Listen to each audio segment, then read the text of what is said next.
All right, might as well go and get started. Welcome back to the channel, and welcome back to the videos I've been putting out. I appreciate you checking us out and following along. Please like and subscribe, hit that bell notification if you're enjoying our content. It's definitely helpful, and it helps me to want to put more content out. I do plan on working on more videos, not necessarily streaming at the same time, just videos, more focused content on very specific subjects. I'll be starting hopefully to get some of them dropped in January, get those new series. We'll undertake another design, another project. Even if this one's not done, it'll work in parallel. It's going to be for another device, another item that I can use for testing and doing other things. Even though there are similar devices to it that exist, I want to expand on its functionality, maybe give it other things, more configurable options. So it's going to be another motor controller, but it'll be for like a standard DC brushed motor. So another type of automation device we can plug in and work with. But there'll be 3 separate video series that will kind of work kind of in parallel. 2 definitely. So the one will be pretty much just the actual design, and layout. We'll be using Circuit Studio or Circuit Maker, depending on when the upgrade comes out. When Altium is done refreshing their product line, and from what I understand, they're going to be upgrading Circuit Studio to Circuit Maker. It'll be changing over, and so I should be looking forward to getting that package. So we'll be covering. If that's the case, I'll start with Circuit Studio, whatever, so we don't miss a beat. Circuit Maker, hopefully, when the transition happens, it'll be very similar, if not identical, and I won't have to really have a huge learning curve. And hopefully all my library files will stay the same. I don't have to really adapt my process too much to it. So it'll be another design. I'll try not to cover too much of the boring stuff, the part entry. I'll do my best to, during the planning phase. So one of the other series that's going to go along with that is more of a project management style series of just... there's probably going to be shorter videos of the various things that deal specifically with managing a project. Now, mind you, it's a smaller project. It's just a team of 1, but we're going to work through the concepts as if it was a larger team, a larger project, had external stakeholders and everything, more involved. Because those are skills that are worth knowing. And they're very helpful, very beneficial to understand how to follow proper project management. And then the other one will be kind of a QMS development series. That one's going to probably be longer because QMS is so involved. We'll actually work on basically developing the QMS system for, taking what I already have. We'll go through what I already have, started writing for it, improve on it, and adding to it as we go, and kind of parallel, because things will cross over. And I'll do my best to keep the videos kind of from merging onto each other too much. Unfortunately, they will have to kind of encroach a little bit as you do things. You still have to, understand project management tasks and QMS stuff while you're in the design process. So there will be overlap, but I will have 3 more focused videos that are pretty much just those subjects. I will try to avoid taking too much time entering parts into my library. I can't make any guarantees. Since I'll be using my existing library files. I already have a ton of stuff in there, so hopefully entry will be minimal. So it'll be less of a tutorial on Circuit Studio, Circuit Maker, but more of the design process. A similar concept from Breadboard to market. So back to what we're doing now. continue our PCB layout. Last time we left off, we kind of plumbed up, kind of figured out like our inputs, our power connector, our limit switch control connectors, kind of started the framework for labels. We'll touch up on that. We'll fix all that later. Kind of laid out the positioning for the 2 switching power supplies. And we'll work on cleaning all that up as necessary, but we got the fundamentals laid out. Kind of the test points for the power supplies, our 3.3, our ground, and our 5-volt test points. This PCB space looks like it might actually be sufficient to hold everything. We've got all these additional test points that might make a difference. That may not. But we're going to assume that this will work because we don't have a ton of components and we can double side most of this. And there's a lot of space in here that's not really being utilized properly. So let's just assume that this kind of outline, so this line right here, these lines are the board outline. I might see if I can change their color. That would be the edge cuts. I don't want to, no, I have to create a whole new theme and I don't want to waste time. Normally I'd make those like bright red, so it'd be easier to see, but so this defines the board perimeter, the board outline. So let's just adjust this kind of, so we're starting at 0, our endpoint's 119.5, let's go to 120, let's just round it up, it's easier. So then this board, 120, 120. Oh, I keep hitting enter. And then so that's our X. So that's along the X axis. Here's 0, 0, 0X, and 0Y. So along the X axis, it is 120 millimeters from here to here. And then our Y axis, this is so with the Y axis, it starts at the top because it's your most positive point and then goes down here. It's kind of really weird. It messes with me too sometimes.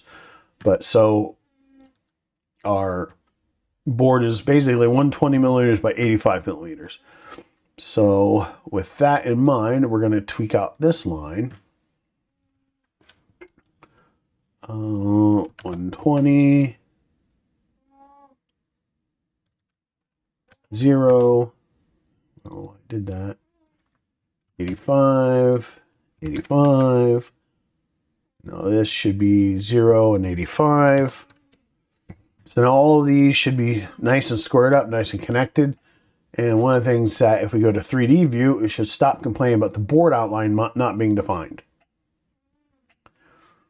So I don't know why it's not showing the 3D models for a lot of these parts. We'll go through and maybe try to figure out why.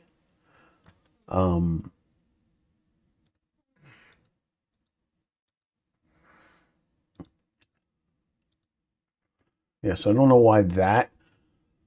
We can go through and kind of figure out why it's not showing the 3D models. I'm not too terribly worried about that. I don't know if it's because we need to keep the 3D model in. I bet you I know why. Because I bet you I saw the download folder for that. So that's kind of, all right, I'm going to have to say that's kind of dumb. Yeah, that's kind of dumb. So I'm sorry, KiCad's a great program, but I got to say that's kind of dumb. The other packages I use, it actually gets embedded within the footprint system. So I bet you if I come here and delete, so let's close this. Let's see if that gets mad. So if I delete the folder, so basically delete the 3D model. Yeah, the 3D model's gone. All right. Okay. I'm sorry. Creators of KiCad, if you're watching this, that's dumb. All right. Figure out how to embed it in the actual footprint file so you don't have to keep a 3D step file. That just complicates things, especially from an ISO QMS standpoint.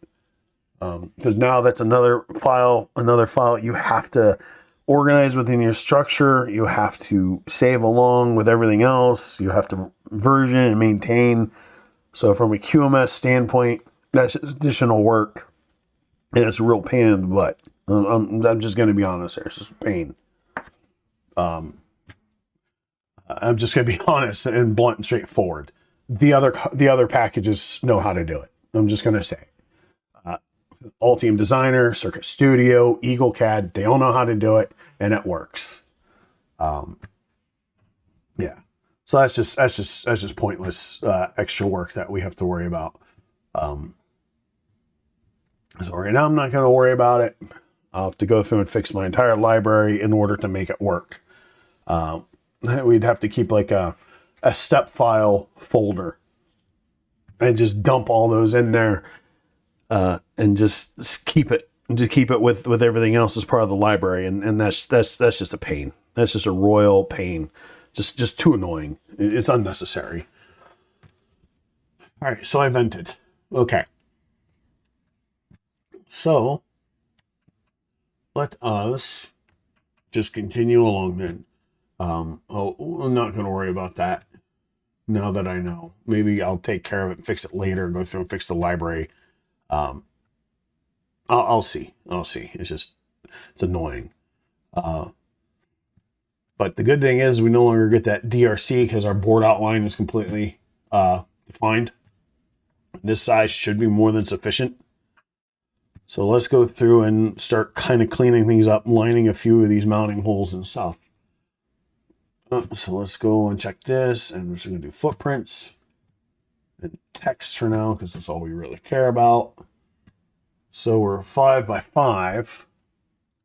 So we know we're at least 5 millimeters up on the y-axis here on that mounting hole. So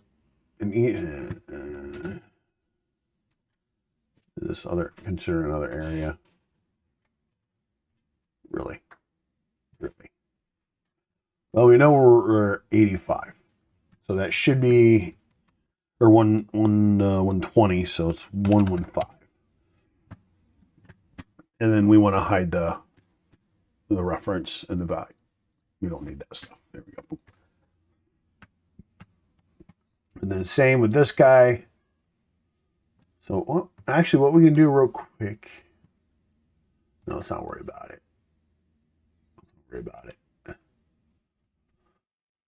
120 by 85. So we're going to go 105 and 80. 5 by 80. Let's go ahead and hide these guys since we don't need the designator printed on the board on the silk screen. So there's our mounting holes. Let's go ahead and just kind of plumb up our fiducial or our fiducials. Let's go and give them their home. 108. You get the habit just hitting enter. And 3. You don't necessarily have to, keep them symmetrical. And that would actually be beneficial to not be 100% symmetrical. Because, again, that's how the pick and place machine, it uses these as known points, vector point, basically your points in space, in two-dimensional space. So it can account for your offset basically from here. Well, basically from your board origin, which is here, 0, 0. It calculates the fiducial offset. So it knows that your offset, your original, your origin's here. And the pick and place machine can calculate where all the other SMT placements are based off of these 3 reference locations. And then also any rotation and skew that they might have based off of like if the board is kind of like slightly rotated along the Z-axis. So these are kind of okay. You are actually better off not being symmetrical because that just gives the machine a little bit better basis to calculate off of. So we're just going to do 12. There you go again, 12 in. Just 81. All right. Now, one good rule of thumb is that's a standard fiducial, 1 millimeter diameter. That's what you're going to find. That's one of the industry standards, the IPC standards. One of the things you want to try to avoid, if at all possible, is make sure that is not within, I don't remember the specs, the pick and place machines usually will give you the specs, within a certain XY distance from another component that would have a very similar shape and size. Even like a square pad will sometimes show up wrong. So you want to, depending on the vision system, or if like you've got dirt on the lens of the camera system inside of it. So you want to try to make sure your fiducial is not going to be anywhere near anything that could be confused for a fiducial. Because sometimes the machines get a little crazy and they don't understand. Most of the newer machines are a lot better and a lot better resolving that. Better algorithms, better vision technology. But just a general rule, you still want to avoid it. Where, you know, there's a big difference between this mounting hole and that little fiducial, that the machine's going to be able to recognize that. Plus, it's not looking for an actual hole. It's going to be looking for a reflective surface. So just to bear that in mind. So now what we're going to do is we're going to zoom in, make it a little easier. So let's kind of start snugging that. So that's another thing, is it should automatically update between as I change numbers and switch to here. Yeah, the snapping to grid is nice. I'm a buy the numbers person. Put the courtyard there.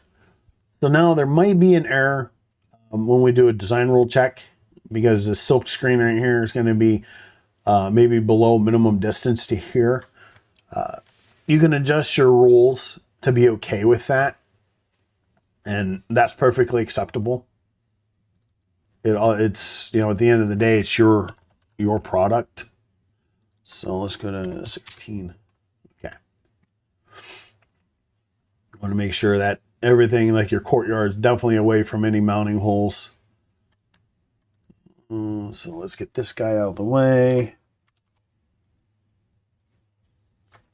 All right. Yeah, so I'm not trying to bash on the creators of KiCad or the tool itself. It's a great package, especially for the price, for being free. I'm not gonna, no, it's a great package for that. But after using the other packages and knowing that they can accomplish certain things, I don't understand. All right, so CN2. So what we can do is do some math here. Our X is 10.5 in. So we're going to want to be 10.5 away. So we know we're at 120. Let's see if we can do this. We know what, we're 120 minus 10.5. Let's see if we can let you do math in here. Yes, it does. Great. Great. So you don't even have to grab a calculator. You just let the tool do the math for you. So let's see here. Overall, so that's the USB UART bridge. Again, yeah, it should be a differential pair of around 120 ohms for impedance here, but personal experience and then doing some of the research I've done, you're never going to get proper coupling.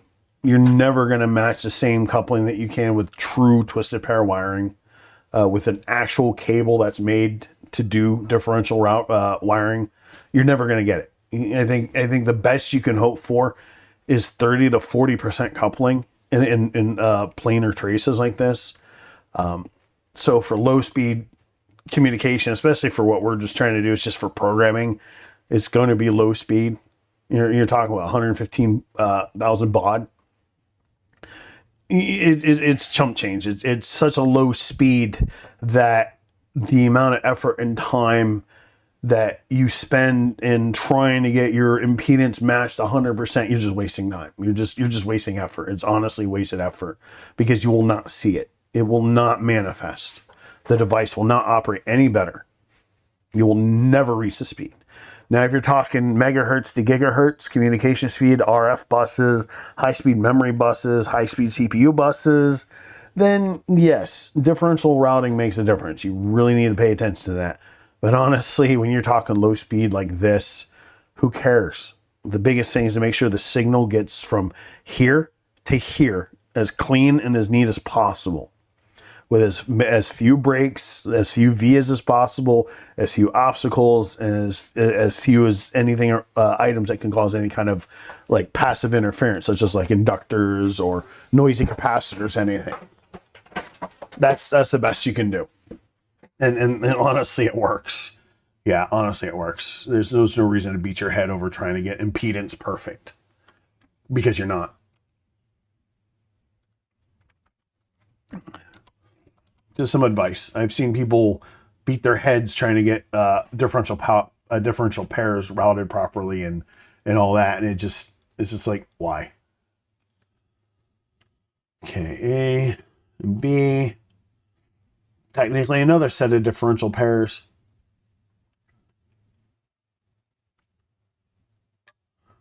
Now that's crossed, so what we can do then is, if we really cared about this, we can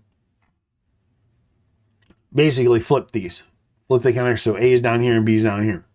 And then that way these are straight like this. But honestly, RS-45, again, honestly, USB is more demanding than basic RS-45, and RS-45 is a standard that's been around for a long time. It's more robust. So a via, just one via on one of these lines to get it on the bottom, since this is a through hole part, more than sufficient, more than sufficient. So before we get too far ahead of ourselves, we're going to copy that.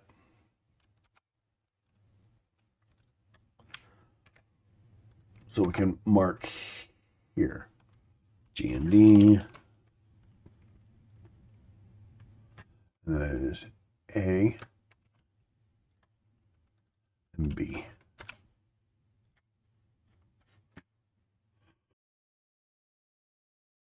Just to kind of get the framework for,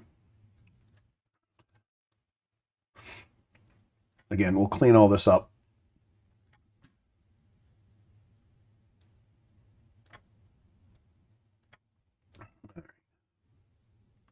That way we make sure we have enough room for labeling. We might make them bigger. Who knows? We'll see. No, where's that? That is 109.5.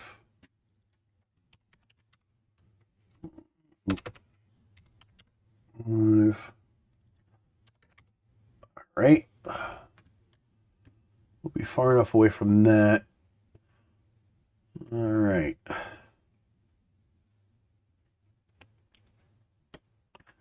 But let's go and push ourselves up a little bit closer. All right. It should be fine.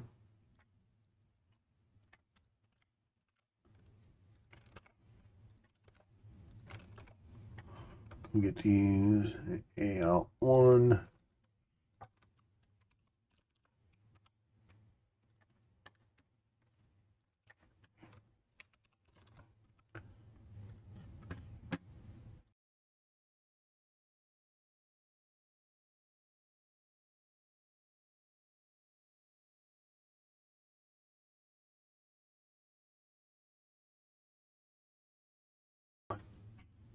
I'm going to mute myself because I'm still dealing with this cough.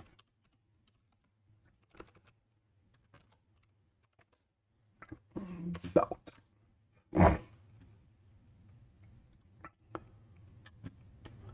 But what we could do is just to breathe it. A1.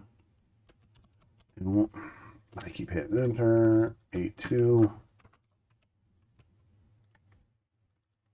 B2. B1. There we go. They're cleaner, a little cleaner. Again, just placeholders till we kind of figure out more alignment relative to the other parts to know that we need to keep some space clear. I typically will follow the same, and I noticed that this, okay, it's backwards. The same nomenclature, left to right, bottom to top. Because it makes sense, because if you have this board installed in this orientation, it's all going to kind of match.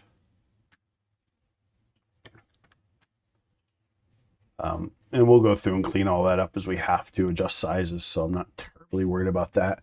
So let's see where our 24 volt lines are right here. This can be through vias. There's a 24 volt there.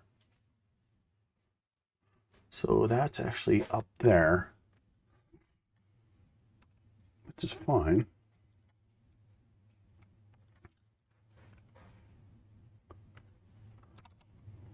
Do that.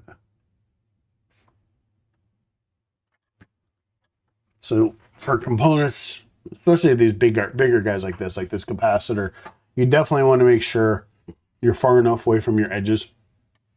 So mounting holes, you're typically okay. That is what, 5 millimeters within that's 5 millimeters for the hole itself. And I think you only need really 0.5 millimeter. Basically what we call edge pullback, especially for pads and traces and stuff. You've got a connector or something that hangs over the edge, that's fine. Like, let's say we could kind of push these connectors a little further so it kind of hangs over the edge. If you really, really want to, right up against the edge, it's fine. Ain't going to hurt anything. I typically don't do that for things like this. Because that little gap, you're not really going to notice a whole lot. It's not really going to be very noticeable when you have the finished good, because you can also have a tolerance in how the board's manufactured. It could be a little bit bigger, a little bit smaller than this. So this kind of helps account for a possible tolerance issue. All right, so got some of that guy slammed up in there. All right, so the ESP32 is one of the big guys. So the antenna is an IPEX. Do I have 32 so I can get an idea? I know the antenna, the IPEX antenna is going to be up here. I think it's over here. It doesn't really matter. Now, sometimes the thought is to put it, like along the edge, but I don't like to, because remember you have the actual connector for the IPEX, and that little part's rigid, and if you're too close and you've got like an enclosure, you might not be able to actually get things to fit properly. So what I like to do, I just prefer to have it in like this, because if you're using a bulkhead, like an IPEX to bulkhead, to tie into like a plastic enclosure, that way you can, there's plenty of cable, you can kind of like coil it up in here and have it go to the bulkhead. Or if you're using a PCB antenna or something, you can kind of fold it over inside the enclosure, and not have to worry about fighting the edge of your enclosure. So I prefer to do this a little bit, to have it just somewhere in here rather than up against this edge, one of the edges of an enclosure. So the ESP32, since technically we're just communicating to these guys over basically just UART, it's not a differential pair. It's basically your standard UART. Our distance is going to be negligible. It's not going to be a concern. I'll pull this a little further away from the edge, just in case I need to route some parts. So let's go there. All right, let's kind of clean that up. Show you right there. So that is the connector for the fan. I could have looked for a vertical, and maybe I should have. But I'm not going to worry about it too much. So that fan is going to be for here. But I think let's see. Let's open the operational block diagram. Copy this, because that's the part number we're looking at for the fan. And let's go here. Same sky, okay. We got 1,000 in stock. Beautiful. All right. So it should tell us how long the wires are, because it should have leads. Look at the data sheet real quick. We may have to actually trim the wires, and that's fine. Come on, tell me how long your wires are.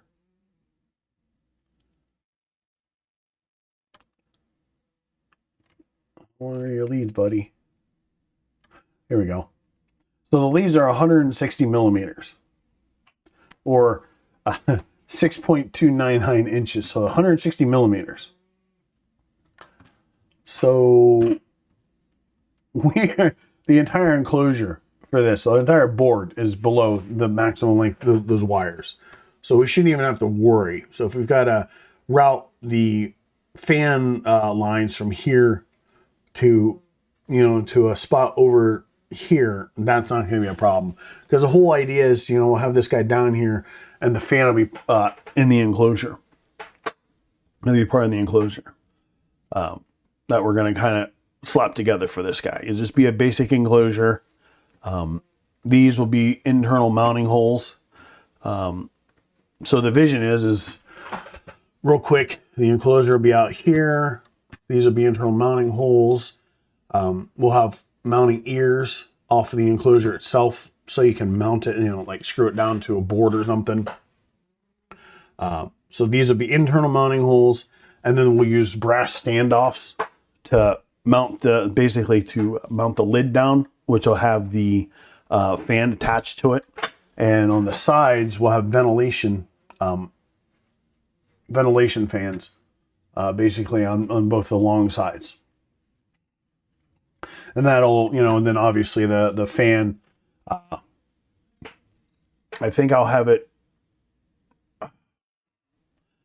We can test different things, do some thermal testing on one of the units. We can, because I'm also going to have a heat sink. I'm going to get we're going to look for like one of those self-adhesive heat sinks that you can stick on the guy. The dev kits actually come with some. I can get the rough measurements, and we'll order the same ones from Mauser. I'll get them. They're not immediately of a need right now, and we'll add them to the bill of materials and everything. And we'll go through that process down the road of adding non-schematic items to the bill of materials and Odo and all that, but that's not an immediate need. Again, we're going to have plenty of time from ordering the materials to waiting for them to arrive till you can do anything about it. So that's the thought. We'll have the fan up here, and we'll test, drawing air in from the top and blowing directly across this guy, or drawing air in,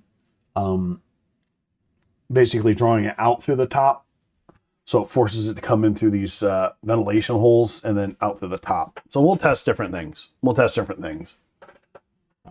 We could strap like a thermocouple to the heatsink and do some external measurements to see if there's any difference at all. Because all we have to do is just reverse the orientation of the fan when we're done. Ain't no big deal. It's not a big deal. Now, one of the things I kind of thought of is we actually have no actual temperature sensor. I think the ESP32 has a built-in temperature sensor, but it would be nice to have something around there. And I might consider one that I've used in another design. We may go and consider one, and it'd be a little PCB mount temperature sensor that we can kind of throw in pretty close to this guy to kind of measure the ambient air temperature around it. But we'll see. We might need to do that, which is not a problem, which is something I may decide to do depending on how the layout goes. So we're going to kind of imagine the ESP32 is going to be there. Now, one of the things I'm kind of thinking about, so we have our 5-volt, and right now the 5-volt's only for the fan. So what we might do is put the fan connector up here. That way we can just drop a via, or whatever. We can get into like a kind of a power and just tie directly to here without a very long trace. But it's a 6-layer board. It almost doesn't matter because we also have to worry about these inputs right here. And there's optos and resistors for those. So the fan, I'm not going to worry about. Let's just kind of assume maybe down here for now. Again, so this will be the connector comes in on this side. So I won't want it to be over here. I'll want it to kind of connect over this way. So the wires are here because it's a 90-degree, it's a right angle. Again, I could go for vertical, but also sometimes that'll limit the lids and stuff, the enclosure design. Right now, I'm not going to be terribly worried about it. So let's get some more of these circuits kind of bunched up and laid out. Like, let's get some of the capacitors, resistors matching to some of their circuits that they go to. So we are on the stepper circuit. So we have the big capacitor. We need 23, 24, and 25. 23, 24, and 25.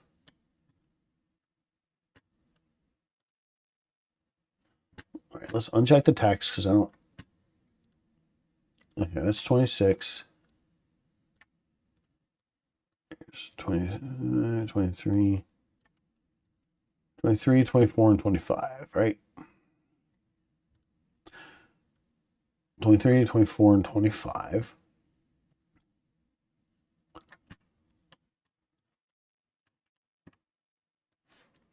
And we're just loosely wrapping them by where they go. I'm not really carrying anything. R25. Let's grab that real quick before I get lost in the stop. R25. Plus, this will help us kind of lay things out a little bit better. We'll figure out our space. All right. R23 and 24.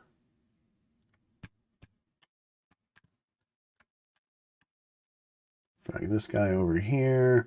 So that red flashing means that, you know, you're intersecting it, you're invading its private space. That'd be a violation. Okay, another more down there. 26 and 27 are current sense resistors.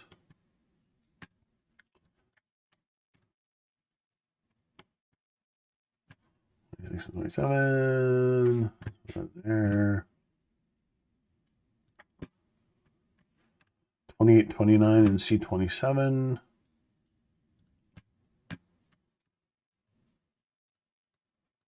Right, 29, C27.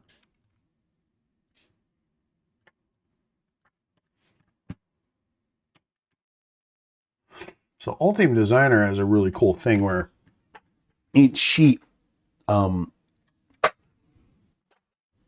technically gets pulled over as what's called, can be pulled over in what's called like a room, and it's basically just like a rectangular area where all its components kind of sit, and you can grab the room and drag all the parts related to that circuit, that schematic sheet, all at once, all at the same time, and you can drag them off to the side. It's a really cool feature. That way they're already grouped up from the get-go. It's a really cool ability and some really cool things you can do with the rooms. 30.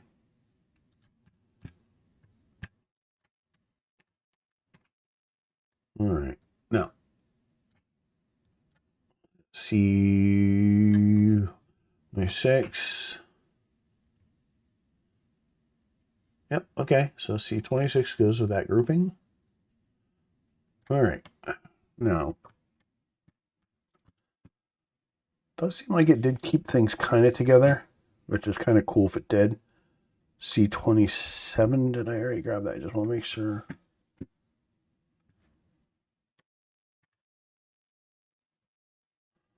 All right. Now, are there any, did we put any test points for the stepper driver? No, we did not. That's fine.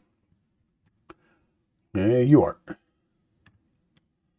Oh, you know what? There's so many parts. We'll handle this first. So 15, 16, and 17. See 15, 16, and 17.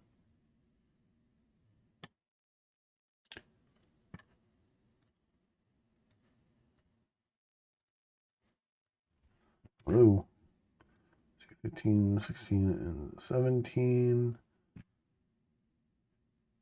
I think J1 and R5.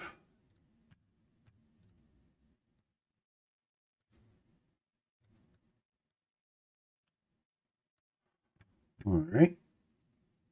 It does look like it kind of bunched things together. D4.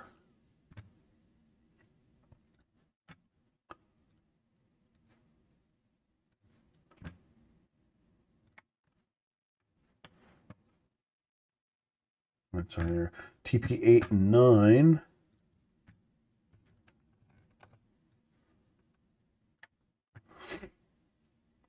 Yeah, these test points might drive us a little nuts. 4, 5, 6, and 7. All right. So all this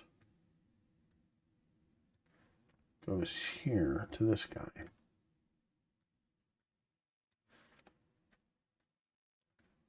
All right. Wow. Now we're getting crowded there. All right. Still, a lot we can do to clean this up.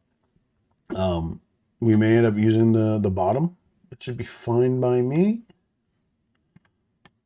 So let's go do our inputs. Limit switches. J2 for the limits.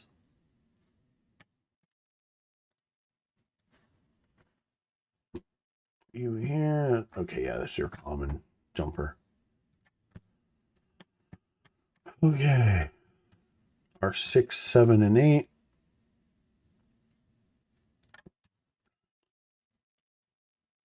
Nine, 10, 11. Let's make sure, because 9, 10, 11, 10, 11, 10, 11, 12, 13 for the and then Q1, 2, and 3. Wow, beautiful. So they are kind of bunched up together. I like that. Okay, that's something that did good. Yeah, we may have to just go and start laying some of this stuff out and getting some stuff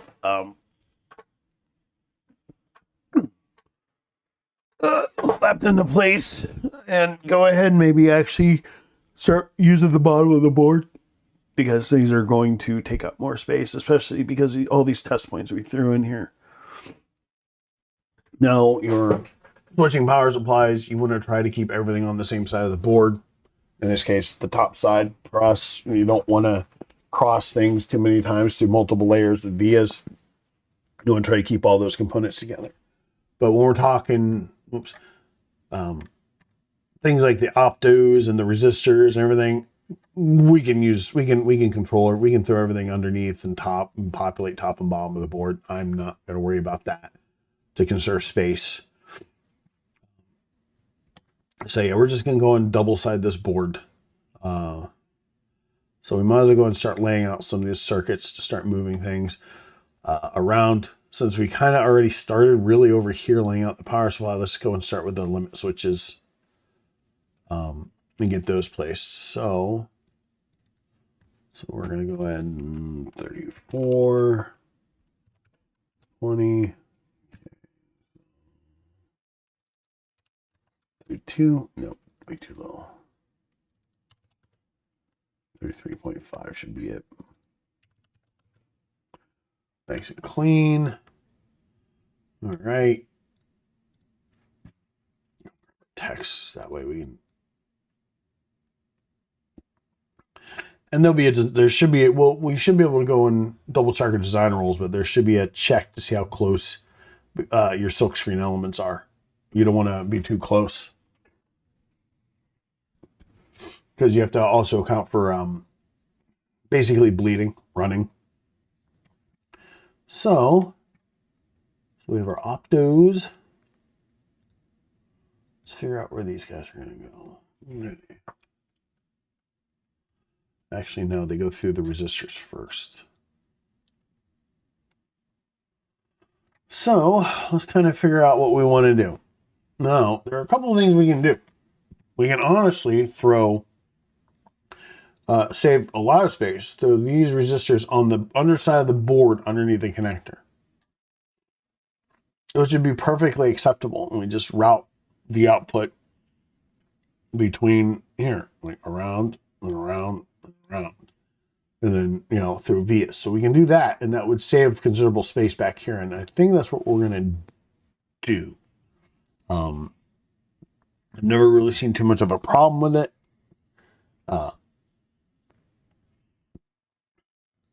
Thermal issues shouldn't be too much of a problem. These boards, these should not heat up too much. Shouldn't be much of an issue. I'm just double checking. I'm just thinking about the logic. Plus, it's a 6-layer board, 2-ounce copper outer plane, and then you have the inner planes, so you're going to have a lot of any heat wicked away. So thermal should not be an issue and should not cause a problem with these connectors. We'll test all that, and we may have to do a board spin. Just to let everybody know. Also, I kind of failed to mention that before. Typical projects like this, don't typically expect them to be done within a month or two. A lot of times, projects like this can take over a year to get to be actual release ready, or 2 years. I've seen projects last longer than that. It really depends on the undertaking. Don't rush it. That's a thing you don't want to do is rush the process along.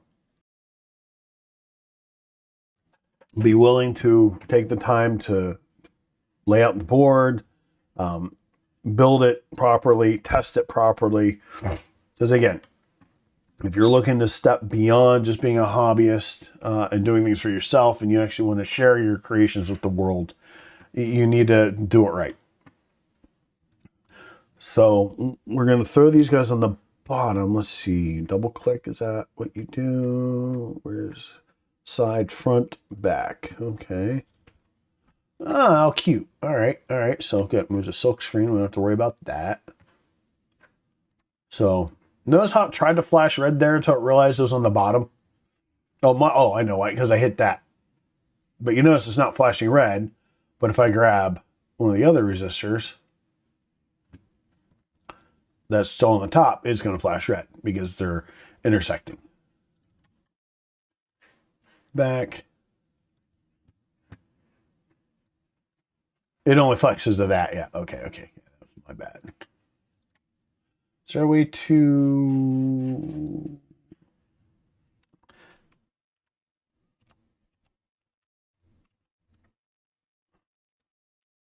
Oh, there's no way to... Unless...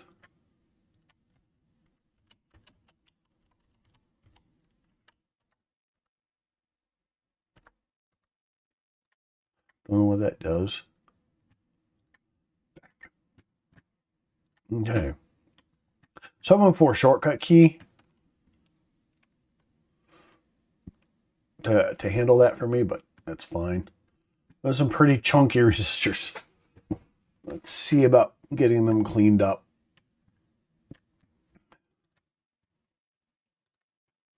All right, the text.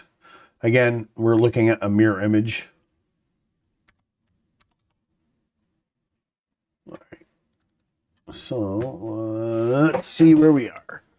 Let's go 5 and 48.5. It's definitely far enough away from there. What we can do is we can put that over here. Should be far enough away. Should look okay. It's going to be 5 and 42.5. Nope, we can go up a little bit. Let's go to 43. Oh, okay.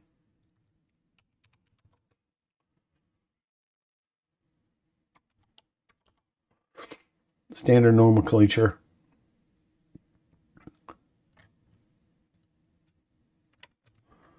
All right.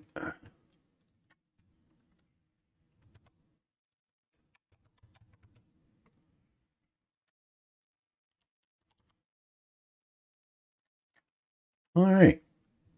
Yeah, because you got to remember your silk screen is going to be printed over top of the solder mask. So, and that should be far enough away, and Everything's far enough away from here. Okay, that's cool. That's cool. Did we set on? Yes. So that's the jumper for this guy. Perfect, perfect, perfect. Now, so we have our optos, which would be fed from this guy, which is fine.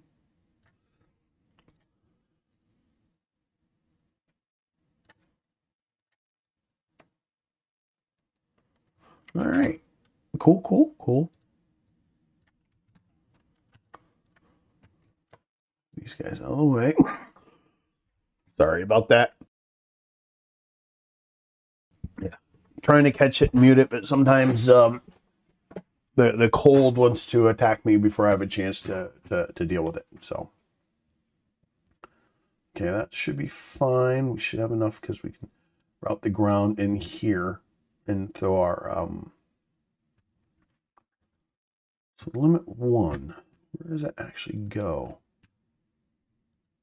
Oh, that actually kind of goes to the ESP32. I want to be able to read here.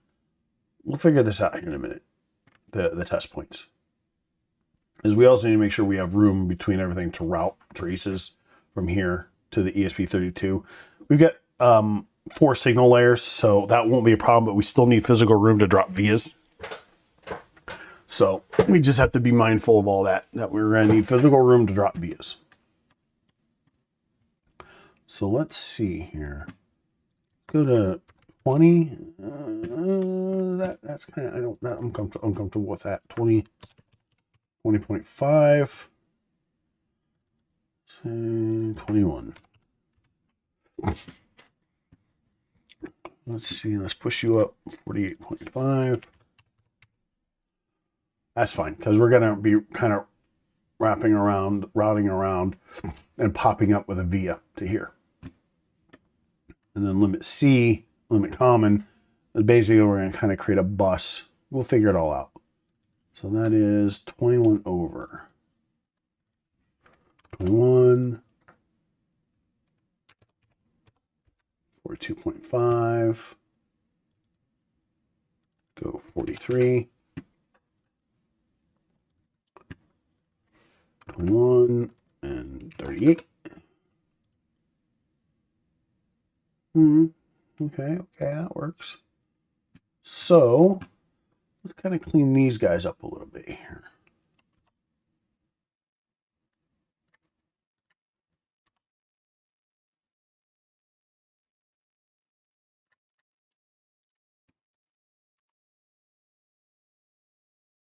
All right. Save that. Okay. Now we have our pull down resistors. There's a way I can throw these guys to the bottom layer with like a shortcut key. I'll have to look. There might be. So I'm going to throw these guys on the bottom.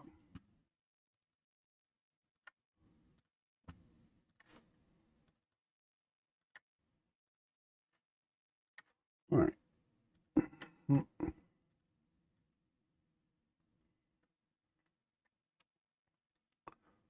So, show you what we're going to do. We're going to do something really fancy and fancy for here.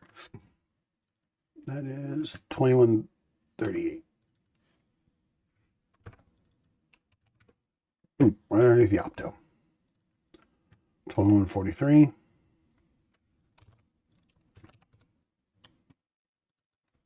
2148.5.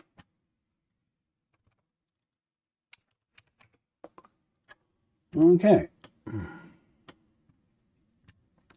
And their designators can stay exactly where they are. Those are the pull down resistors for this. For that output to make sure it's a logic low. All right. So, let's kind of move you out of the way here.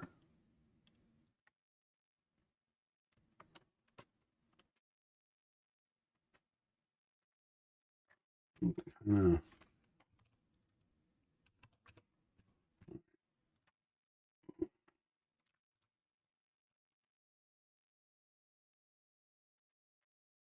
What?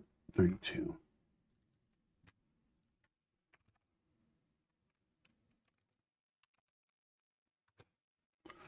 All right.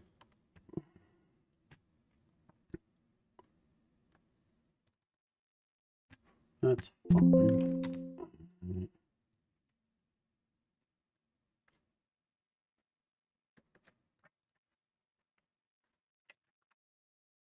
32.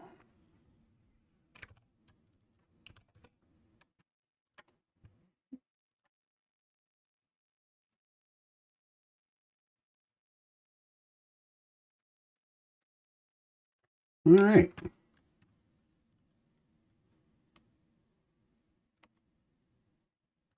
And let's go and match that guy. 42. 41. So the test points we will outline in the documentation and all the testing, especially all the testing paperwork that we're going to have for this. So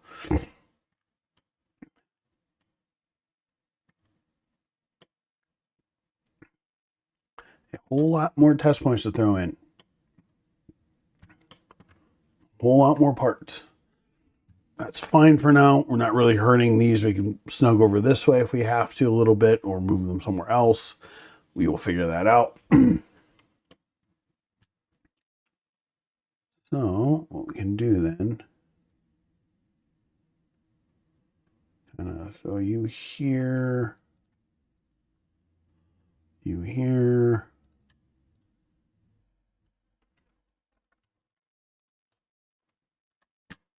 Oh, we know we're going to put you under there. You know, you're the common. You got to kind of go here. We know we're going to throw you guys under those optos. Back.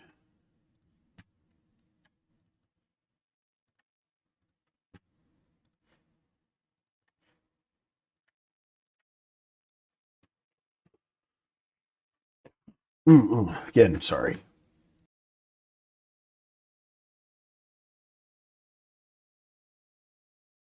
I keep trying to mute myself before I cough or sneeze or something happens. So I really apologize. This cold, whatever, COVID, whatever I have is just ugh. And then these guys we're also going to throw on the backside.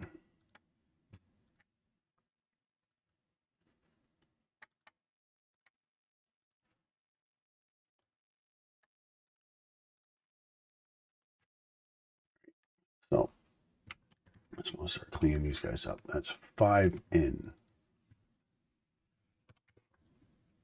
Hello. Oh, 5. And then let's go clean you up. You can go up. Probably 27. No, probably like more like 28. Oh yeah, that's fine because they wrap around that way.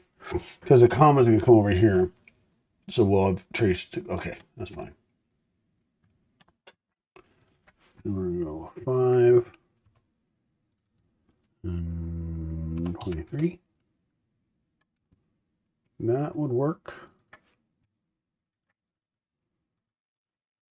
5 and 18. Looks good to me.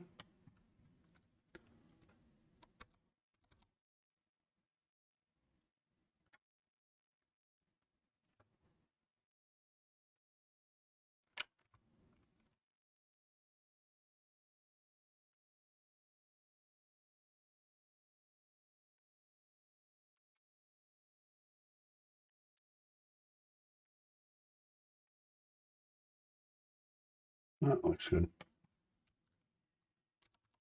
Hello. All right.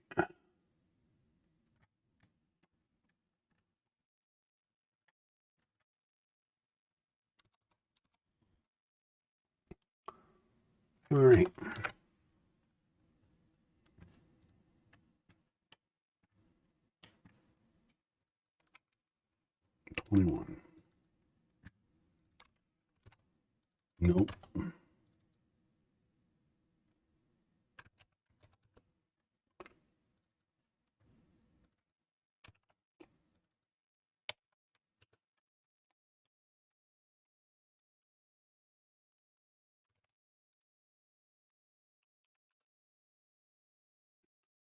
Should go up a little bit more. Cool.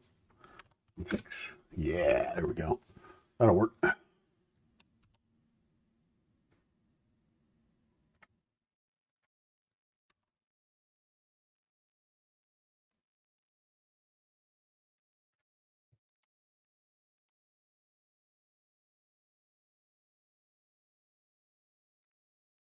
All right. So that's 2127.5.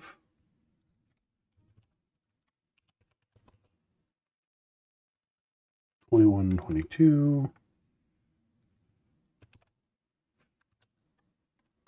and 2116.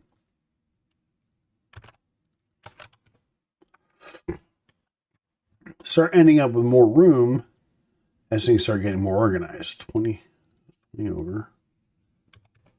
And it can probably be 8. No, it can be a little higher than that. I'm talking maybe 10. Oh no, we can go higher than that. Let's drop it down about a millimeter. Don't want to crowd everything out too much. Now we can probably go half to 1.5. There we go.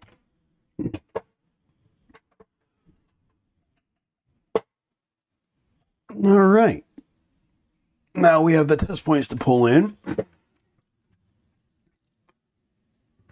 All right. Which are these guys right here. I'll drag them up. We know that's ground. So let's get them all 32 in. Oops. Now let's go up 24. 5. Yeah, that should be good.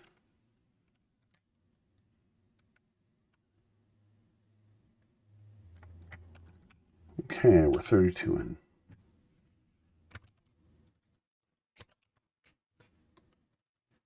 Let's go to 20. There we go.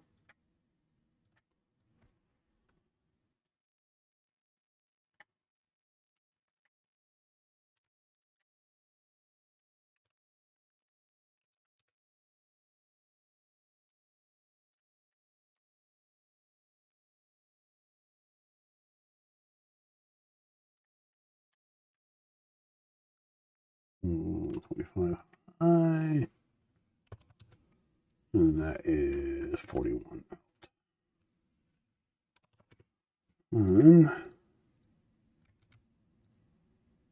now, theoretically, I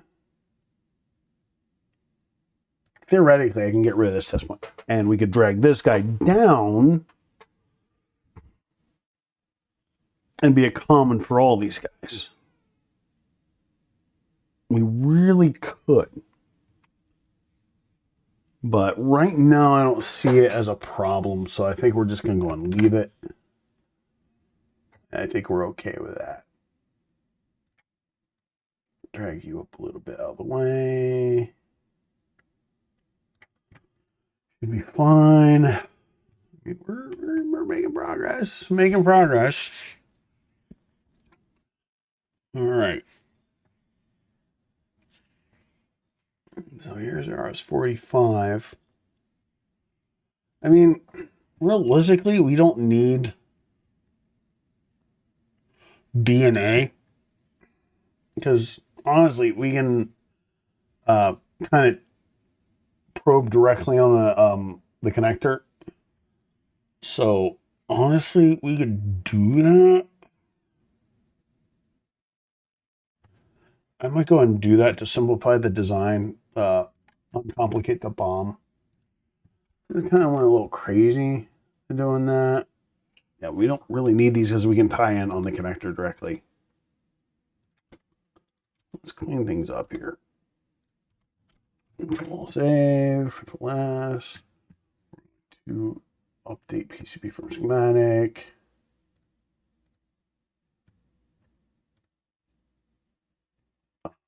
Why did you not remove the components? Oh, delete footprints with no symbols. There we go. There.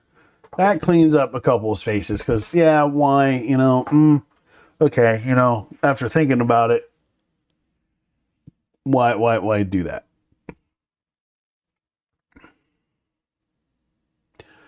So we're going to leave this where it is. Let's see here. Let's kind of get some of this guy routed. So we could even throw the RS-45 on the bottom of the board, which would be fine. It wouldn't hurt anything, which we might do. That way we can give more top clearance and room maybe for anything for this guy and for the ESP32. But we'll see. We'll see. We'll see what we could do, what we have to do. So one of the things we could actually do, so here, let's do this guy. Let's move this guy to the back. So this has the TVS diode. All right. A and B.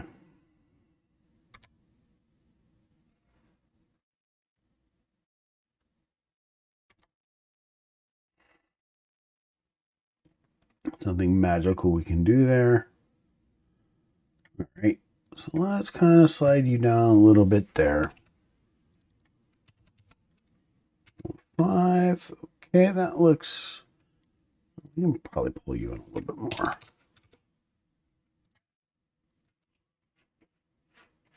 Keep you right there. That's fine. There we go. And since this is a through-hole part, we just bam, bam, run our traces and we're good.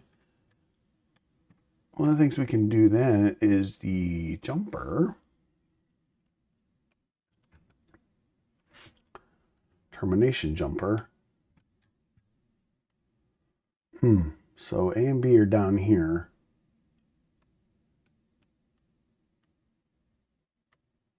Which is fine.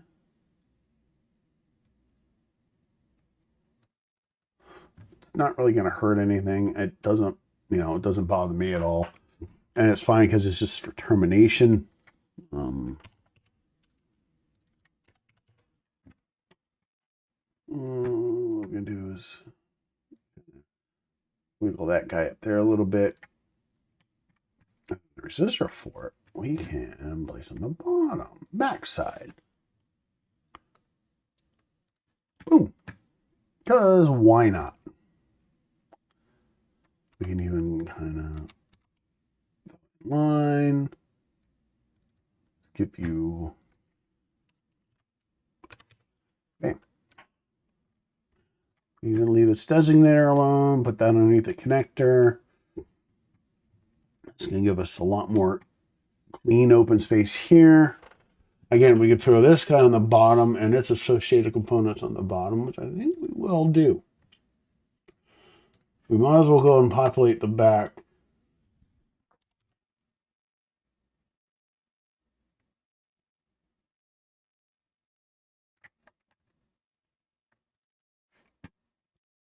Back.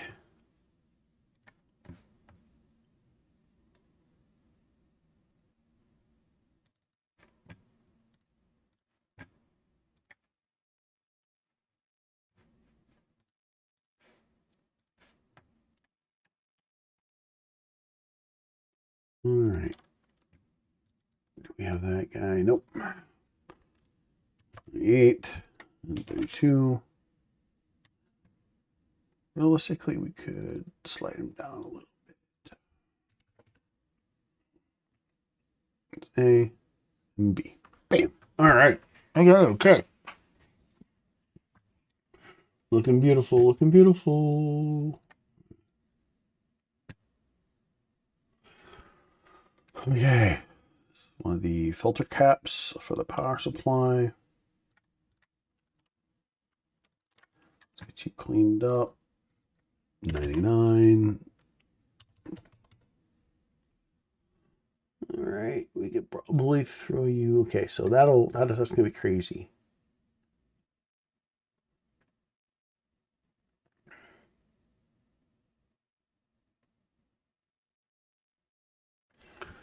All right, we're gonna.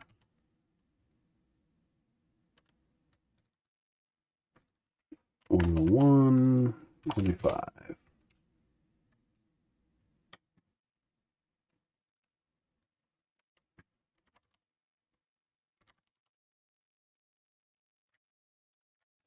Move you up. 27. Nope, too high, too close to that part.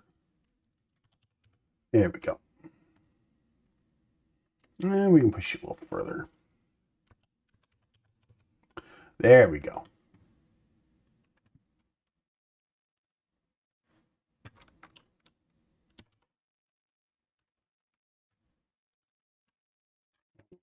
And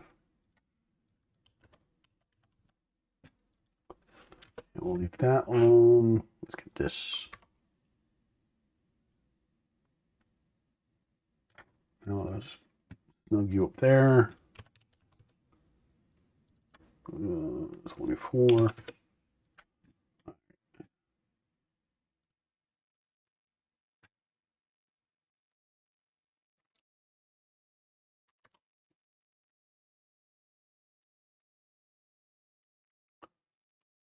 .5.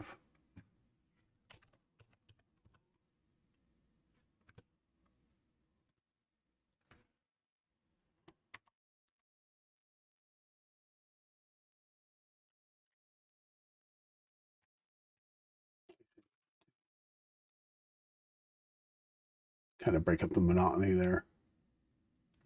Or if we let's go over here, let's do this instead.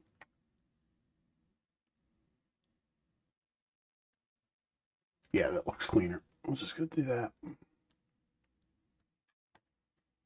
And we'll bring you up a little bit, 22.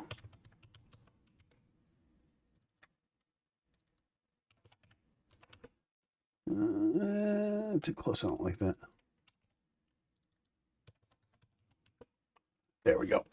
All right. Okay. So that's for that fella right there.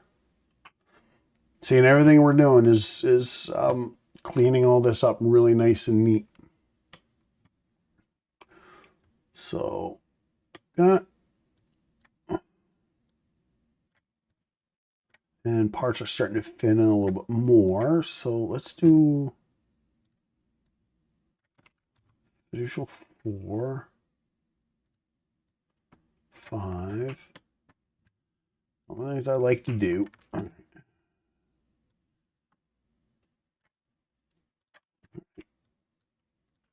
So 4.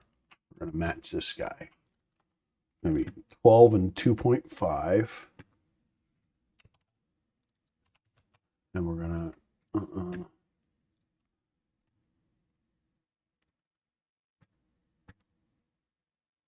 Oh, we need to move it to the back. There we go.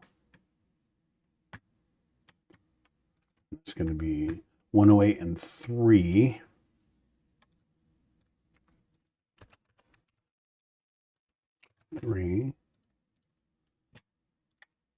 That way it gets the fiducials placed on the board too. 1281.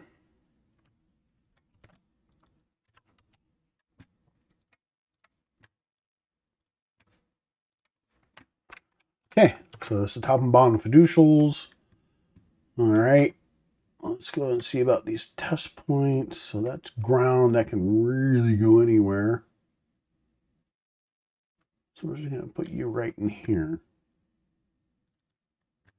Let's do 108 and 45.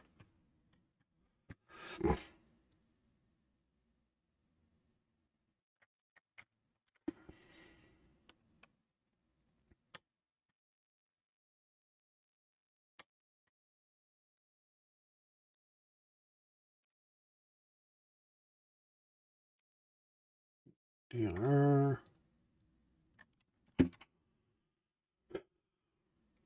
Okay, so TX, TIR, and RX. So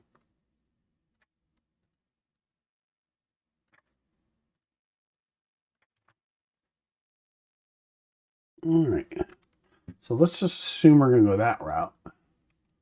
Let's do, 39, 98, 93, 39, and 88.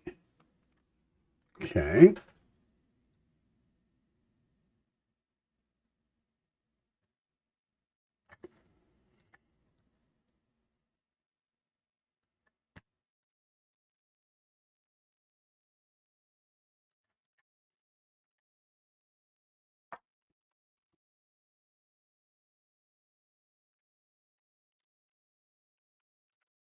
Okay. So that beautifully ties up the RS-45. That's over there.